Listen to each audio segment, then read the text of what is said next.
అందరికీ నమస్కారం. భాస్కర్ కిలి ఛానల్‌కి స్వాగతం. నేను ఒక విజ్ఞప్తి అందరికీ చేస్తున్నాను.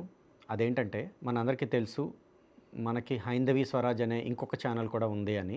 ఆ ఛానల్‌కి ఎక్స్‌క్లూజివ్ కంటెంట్ అనేది నేను ఇవ్వడానికి ప్రయత్నం చేస్తాను. ముఖ్యంగా నేను రిక్వెస్ట్ చేసేది ఏంటి అంటే దయచేసి ఆ ఛానల్‌ని మీరంతా కూడా సబ్స్క్రైబ్ చేసుకోండి. ఆ తర్వాత ఎక్స్‌క్లూజివ్ కంటెంట్‌తో ఆ ఛానల్‌లో నేను మీ ముందుకొస్తాను. సో ముందుగా అయితే మీరు నా ఈ ఛానల్‌తో పాటు ఆ ఛానల్‌ని కూడా దయచేసి సబ్స్క్రైబ్ చేసుకోండి. రమణానంద మహర్షి అనే ఆయన గురించి మీరు వినే ఉంటారు. ఈయన తనకు తానే సిద్ధ గురువు అని చెప్పి ఈయన ప్రకటించుకున్నారు. ఈయన సాయిబాబాకి పూజిస్తూ ఉంటారు. అలాగే సాయిబాబాని నమ్మమని కూడా చెప్తుంటారు. ఈయనకి చాలామంది భక్తులు కూడా ఉన్నారు.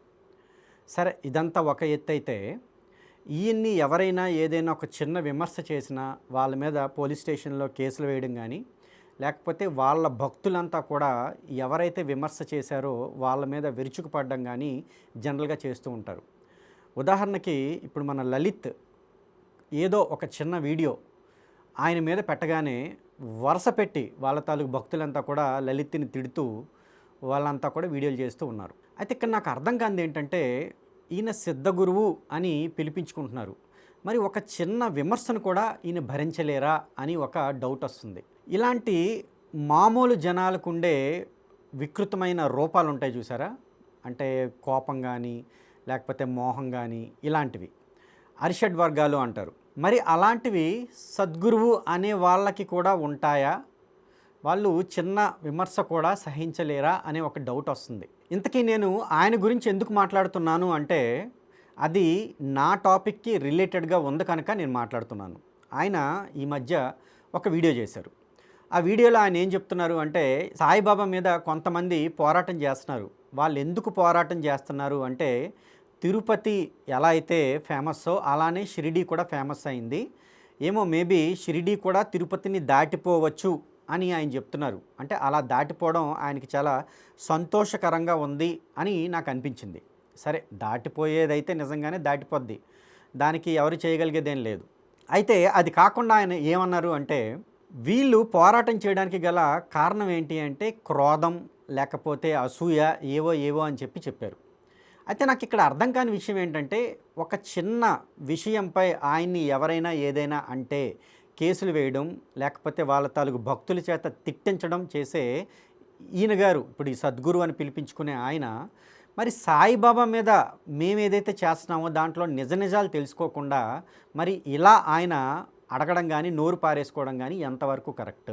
మేమేదో క్రోధంతోనో అసూయతోనో మాట్లాడుతున్నాం అని చెప్పడం ఎంతవరకు కరెక్ట్? ఒక చిన్న విమర్శకే ఒప్పుకోలేని స్వభావం ఉన్న ఆయన మరి మా మీద ఇన్ని ఆరోపణలు ఇన్ని నిందలు వేయడం ఎంతవరకు కరెక్ట్?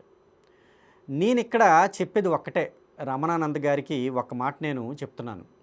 నేను అలాగే హిందూ జనశక్తి లలిత్ ఇంతకు ముందే అంటే చాలా రోజుల ముందే సాయిబాబా హిందువు అని ఎవరైనా నిరూపించినా లేదా ముస్లిం కాదు అని నిరూపించినా 5 లక్షలు ఇస్తామని చెప్పి డిబేట్కి రమ్మని చెప్పి ఓపెన్ ఛాలెంజ్ చేసాం. ఈ సాయి భక్తులంతా కూడా రాలేదు, అది వేరే విషయం. అయితే డబ్బుల కోసం అంటే అంత పెద్ద ఆయన కదా, మరి డబ్బుల కోసం వస్తారని అయితే నేనైతే అనుకోను. కానీ డబ్బులు కూడా ఇక్కడ మ్యాటర్ కూడా కాదు. బట్ సత్యాన్ని తెలియజేయాలి. ఇప్పుడు ఆయన సద్గురు అని అనిపించుకుంటున్నారు. అలానే మేము కూడా సత్యం అనే దాని గురించి మేము స్వచ్ఛ సనాతన ధర్మం అంటే సనాతన ధర్మాన్ని స్వచ్ఛంగా ఉంచాలి అనే ఒక మంచి కాస్తో మేము ముందుకెళ్తున్నాం. సో నేను రమణానంద గారిని అనేది ఏంటి అంటే మీరు ఎలా అయితే ఇప్పుడు సాయిబాబా దేవుడు అని అంటున్నారు కదా, మీ మీద మా మీద కూడా ఒక బాధ్యత అనేది ఉంది. సమాజానికి నిజం చెప్పాలి. అయితే మీ వైపైన సత్యం ఉండాలి లేదా మా వైపైన సత్యం ఉండాలి. ఆ సత్యం ఏంటి అనేది మనం డిబేట్లో కూర్చొని మనం సాయిబాబా నిజంగా హిందువా లేకపోతే ఆయన ముస్లిమా అనేది మనం నిర్వచించి జనాలకు చెప్పేస్తే ఒక గొడవ వదిలేస్తుంది. సత్యం ఎవరి వైపైనా ఉండనియండి, ప్రజలకు ఒక క్లారిటీ వచ్చిన తర్వాత వాళ్ళు దాన్ని బట్టి ఫాలో అవుతారు. సో నేను రమణానంద గారిని రిక్వెస్ట్ చేస్తుంది ఏంటంటే దయచేసి మీరు మాతో డిబేట్కి రండి. డిబేట్లో నేను లలిత్ కూర్చుంటాం. మన శాస్త్రాల ప్రకారం సాయిబాబా ఎలా దేవుడు అవుతాడు, హిందువు ఎలా అవుతాడు అనేది మీరు మాకు చూపించినా చాలు, అంటే ఆ డిబేట్లో నిరూపించినా చాలు. లేదా సాయి సచ్చరిత ద్వారా మేము ఆయన ముస్లిం ఎలా అనేది మేము నిరూపిస్తాం. సో ఈ రెండిట్లో ఏది జరిగినా ఇంకోటి అసత్యం అని తేలిపోద్ది. ఆటోమేటిక్గా జనాలు అనేది నిజం తెలుసుకుంటారు. ఇప్పుడు మేమేదో చేస్తున్నామని మా మీద నిందలు మోపే కన్నా, లేకపోతే మీరు ఇంకొకలా అనుకుంటున్నారు, భావిస్తున్నారని మేము అనుకునే కన్నా, డైరెక్ట్గా మనం డిబేట్లో కూర్చుంటే మనం పబ్లిక్లో ఉన్నాం కనుక, మనకి కొంత బాధ్యత ఉంది కనుక, సత్యాసత్యాలు జనాలకి చెప్పాలి అనే బాధ్యత మనకు ఉంది కనుక, మనం డిబేట్లో కూర్చొని ఈ సత్యాసత్యాలు అనేవి తేల్చేసి జనాలకి చెప్తే ఇది చాలా చాలా చాలా జనాలకి ఉపయోగపడుతుంది అనేది నా అభిప్రాయం. సో రమణానంద్ గారు, మీకు ఇదే నా యొక్క రిక్వెస్ట్.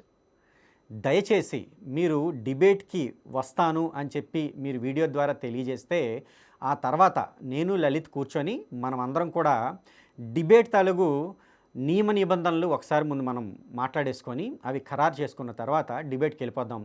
సత్యాసత్యాలు అనేవి తేల్చేద్దాం. దాన్ని బట్టి సాయిబాబా హిందువా ముస్లిమా అనేది మనం జనాలకి చెప్పేస్తే ఒక పని అయిపోద్ది. కనుక దయచేసి మీరు ఈ విషయం ఆలోచిస్తారని పెద్దలు, మీకు కూడా ఈ యొక్క సమాజంలో బాధ్యత ఉందని నేను కూడా అనుకుంటున్నాను కనుక మీరు డిబేట్కి ఒప్పుకొని వస్తారని ఎంతో ఆశగా ఎదురు చూస్తూ అందరికీ నమస్కారం అండి. జై హింద్.